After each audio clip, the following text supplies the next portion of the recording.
Hey, welcome back to the Review Revolutions Part 2, DC Universe Wave 10 Countdown. This is it. These are our number 1 and number 2 figures. It's not unusual for this line to do the arch nemesis. Matter of fact, it's kind of a theme throughout the series. We had Aquaman with Black Manta, we had Green Lantern with Sinestro, and here we have Batman with the Joker. Great figures. I mean, they really are. I mean, as far as figures off the line, they are awesome. The Batman, which we're going to go right into the figures. Put Joker back. We'll get to him in just a second. The Batman, a little disappointing because he's not new.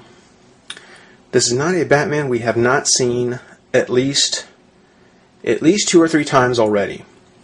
From, I believe it was Wave 1, there was the Batman in his classic gray and blue, which I always love the Detective Batman look. Just recently, there was both the Gotham City 5-pack, which came with the exclusive Lex Luthor, which I'll do a review on. And there was the DC Universe 2-pack with Clayface, which actually was the same figure. There he is next to the Gotham 5-pack Batman.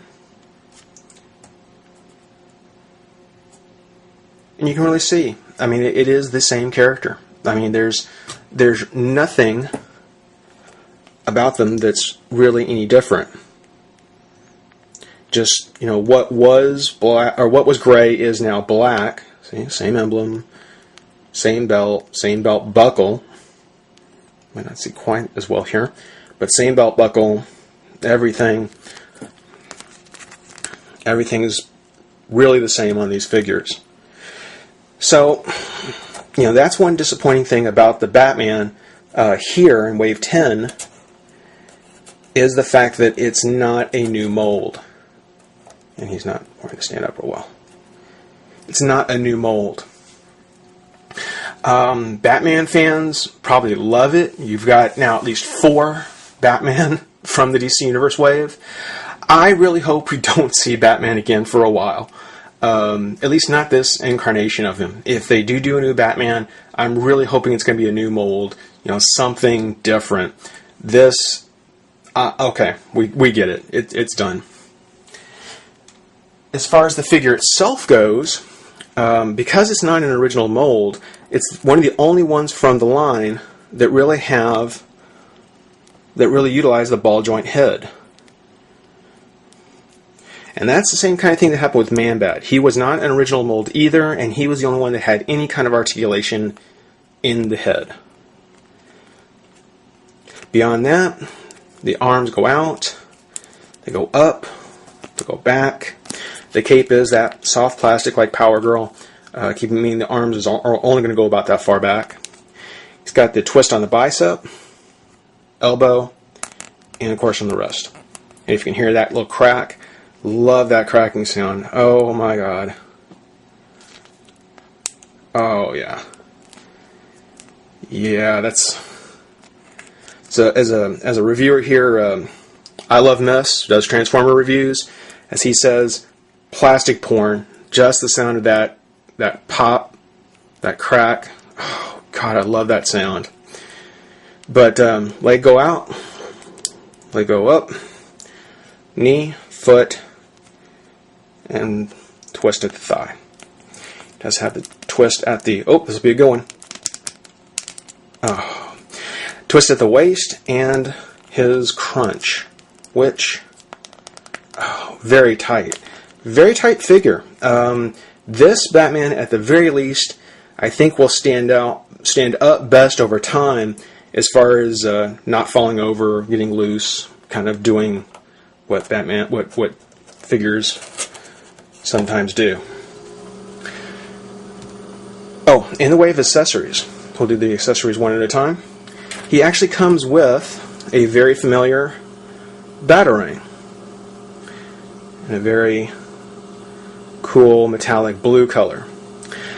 Now, because this is a reissue, he actually has open hands. So the Batarang, you'll have no problem getting it in there. Looks great. Word to DC Direct, use it. Keep that going. Also, Batman comes with this. I've heard it called the Bat Laptop, the Bat Top, whatever it may be. It's a little ridiculous to me. I mean, it opens up and has a little computer system inside. Now, it's kind of an independent thing. He can hold it, but it's kind of pointless. It's kind of useless. I don't really like it. It's a something they throw in there. Kids probably like it. To be perfectly honest, I don't know. I would have been happy just with another couple of Batarangs. But that's the way of the accessories. Now, another thing that kind of bothers me about Batman, and this is not about Batman specifically, but about the wave. DC Universe has kind of increased the size of their waves, and in an attempt to kind of justify it, they've introduced the bases to the Connect and Collect. Now, the Joker comes with the leg of Imperiex. Batman comes with a base. First off, the early figures, the early waves, didn't have a base for the Collect and Connect figures, so it's really not necessary. And when you look at how big Imperiex is going to be, that base doesn't really do a whole lot of good. So it seems to me that a lot of these characters, and they're usually big name characters that you probably buy anyway, but that they're kind of shoehorning them in and giving us a base as being the Collect and Connect. Thank you, no guys. That's a little cheap. Again, I probably bought him anyway. The Joker. Oh my gosh. I'm actually starting to run out of time here. I think I'll go ahead and turn this off, and we'll actually do a part 3. So this is our 2-part finish up, close out of the DC Universe Wave 10 figures, and we're going to go to part 3. So stick around, we'll be right back.